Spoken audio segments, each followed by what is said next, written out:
এই দুনিয়ায় সবচেয়ে ভয়ঙ্কর নেশা কি জানেন? ক্ষমতার নেশা, চেয়ারের নেশা। এই নেশায় মানুষ অন্ধ হয়ে যায়, সত্য দেখে না, আল্লাহকে ভয় করে না, মানুষের কান্না শুনে না।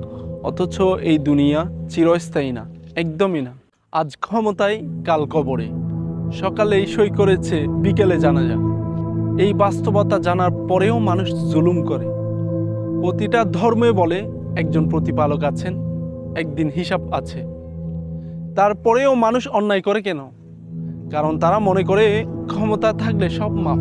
আমি আল্লাহর ইজ্জতের কসম করে বলতে পারবো, যারা মানুষের উপর জুলুম করে, যারা অন্যায় করে, যারা হত্যা করে, যারা নিরপরাধ মানুষকে কষ্ট দেয়, হাসরের মাঠে তারা একা দাঁড়াবে। সেদিন কোনো দল থাকবে না, কোনো ক্ষমতা থাকবে না, কোনো সুপারিশ থাকবে না। হাসরের মাঠে কি হবে না হবে সেটা আল্লাহ ভালো জানেন। কিন্তু একটা কথা সুনিশ্চিত, জুলুমকারীরা দুনিয়াতেও শান্তি পায় না।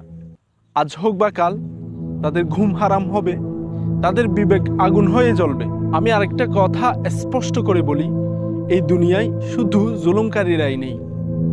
অনেক মানুষ আছে যারা তাদের পুরা হায়াত মানুষের উপকারের কাটায়। ক্ষমতা দিয়ে সাহায্য করে, টাকা দিয়ে সাহায্য করে, কথা দিয়ে, সাহস দিয়ে, আশ্বাস দিয়ে মানুষকে বাঁচিয়ে রাখে। মূলত তারা ক্যামেরার সামনে আসে না, তারা পোস্ট দেয় না, কিন্তু আল্লাহ সব কিছু জানেন, সব কিছু দেখেন। তারাই আসল সফল, তারাই সম্মানিত, কারণ তারা মানুষের পাশে দাঁড়িয়েছে, মানুষের উপরে দাঁড়ায়নি।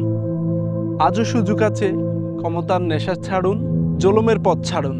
কারণ একটা কথা মাথায় রাখবেন, সবসময় দেমাগে রাখবেন, কারণ ক্ষমতা ক্ষণস্থায়ী, কোনো কিছুই চিরস্থায়ী নয়। কিন্তু মানুষের দোয়া চিরস্থায়ী, মানুষের বদদোয়া আরও ভয়ঙ্কর। ভেবে দেখুন, আপনি ইতিহাসে কি হয়ে থাকতে চান, একজন জুলুমকারী নাকি একজন উপকারী মানুষ? আমি এর সাথে আরও একটা কথা স্পষ্ট করে বলতে চাই, আমাদের দেশের ভবিষ্যতে যারা সরকার গঠন করবে আর যারা এখন দায়িত্বে আছে, এটা কোনো দলীয় কথা না, এটা জনগণের দাবি। আমরা সুন্দর, সুশীল একটা নিরাপদ বাংলাদেশ চাই, যেখানে সাধারণ মানুষ নিরাপদে ঘুমাতে পারবে, যেখানে কথা বললে ভয় থাকবে না, যেখানে ন্যায় বিচার থাকবে, জুলুম থাকবে না। ক্ষমতা যেন মানুষের নিরাপত্তার জন্য হয়, মানুষকে ভয় দেখানোর জন্য না। আইন যেন দুর্বল মানুষের জন্য ঢাল হয়, শক্তিশালীর হাতিয়ার না হয়। সত্যি কথা বলতে, আমরা উন্নয়নের আগে ন্যায় চাই, চেয়ারের আগে মানবতা চাই, কারণ নিরাপত্তা ছাড়া উন্নয়ন অর্থহীন। এই দেশ কারো একার না, এই দেশ